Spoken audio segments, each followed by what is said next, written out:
Okey, Assalamualaikum dan selamat pagi. Untuk hari ini kita akan tengok bab 1 tingkatan 5 iaitu sel tumbuhan. Okey, so untuk ni organisasi tisu tumbuhan dan pertumbuhan. Untuk subtopik 1.1 organisasi tisu tumbuhan. Dan juga untuk 1.2 ialah tisu meristem dan pertumbuhan, manakala 1.3 lengkung pertumbuhan. Okay, so mula sekali kita akan tengok untuk organisasi tisu tumbuhan iaitu subtopik 1.1. Okey, apa yang seharusnya dapat di akhir pembelajaran? Yang pertama ialah berkomunikasi tentang jenis-jenis tisu tumbuhan dan fungsi bagi setiap tisu. Okey, so kita akan berkenalan dengan tisu tumbuhan. Kita ada dua jenis tisu tumbuhan iaitu yang pertama kita ada tisu meristem apex dan juga tisu meristem lateral. Okey, kemudian untuk tisu kekal pula kita ada tiga. Yang pertama tisu asas, tisu epidermis dan juga tisu dermis sebenarnya ni. Okey, tisu vaskular. Okey, yang hujung ni tisu vaskular sebenarnya. Okey, so untuk tisu kekal, tisu asas kita ada tiga. Parenchyma, collenchyma dan sclerenchyma. Manakala tisu hujung ni vaskular, betul kan? Okey, so untuk tisu vaskular kita ada dua iaitu xylem dan juga phloem. Lazimnya untuk tisu vaskular ni bagi tumbuhan terdapat kalau di daun tu pada urat daun. So dalam urat daun tu sebenarnya terdapat xylem dan phloem yang kita namakan sebagai tisu vaskular lah. Tolong betulkan kat sini, ini adalah tisu vaskular. Okey, seterusnya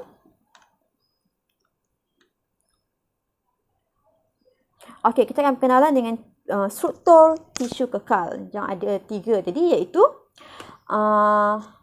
tisu asas, epidermis dan vaskular. Okey, so untuk tisu asas, okey, ini adalah tisu epidermis.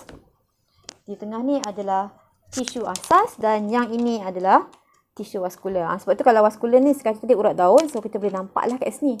Ada yang dindingnya nipis dan juga ada bahagian yang dindingnya tebal.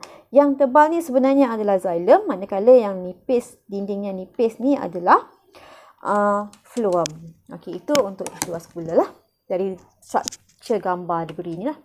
Okey, seterusnya kita akan tengok epidermis. Okey, so untuk semua tisu epidermis. Okey, yang pertama kat mana kita boleh jumpa tisu epidermis? Yang pertama sekali, epidermis ni kita boleh jumpa di permukaan luar batang, daun dan juga akar. Okey, kemudian permukaan daun dilapisi oleh satu lapisan yang kita namakan sebagai kutikal. Okey, biasanya dinding sel yang berlilin dan berkutikal terdapat pada daun lah untuk melindungi daun.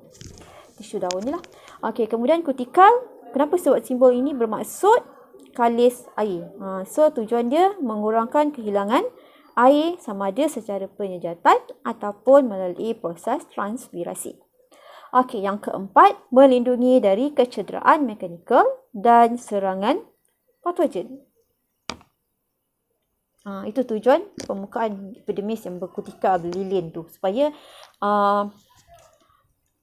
patogen ataupun mikroorganisma ni tidak boleh masuk lah. Okey, kemudian yang kelima, mengawal bukaan stoma dan juga meningkatkan luas permukaan untuk penyerapan air dan garam mineral. Okey, ini adalah tisu asas. Tisu asas ada tiga tadi iaitu parenchyma, collenchyma dan sclerenchyma. Ini adalah bentuk-bentuk tisu asas. Okey, apa yang kita kena tahu tentang parenchyma iaitu sel hidup paling ringkas. Okey, so tak mengalami sebarang perbezaan. Mempunyai dinding sel yang paling nipis, sentiasa dalam keadaan segar, memberikan sokongan dan mengekalkan bentuk tumbuhan herba, terlibat dalam fotosintesis dan juga menyimpan kanji dan glukosa, terlibat dalam pertukaran gas karbon dioksida dan oksigen serta membaik pulih dan menjana semula tisu serta sistem vaskular.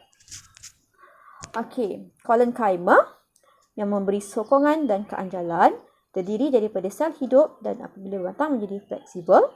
Dinding sel dibina daripada pektin dan hemiselulosa.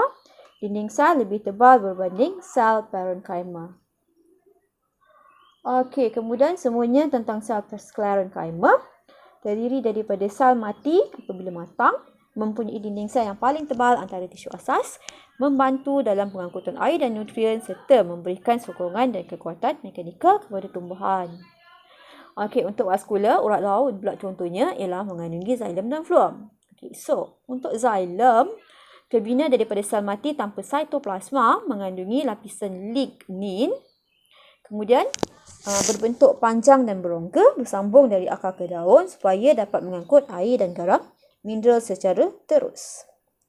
Okey, kemudian phloem pula terdiri daripada sel rakan dan tiub tapis. Sel hidup terdiri daripada tiub tapi dengan kehadiran sitoplasma. Tiub tapis tiada organel, merosot apabila matang dan berfungsi. Tiub tapis tersusun dari hujung ke hujung phloem dan mengangkut gula dan hasil fotosintesis dari daun ke organ simpanan sama ada akar, buah ataupun umbisi. Okey, itu sahaja.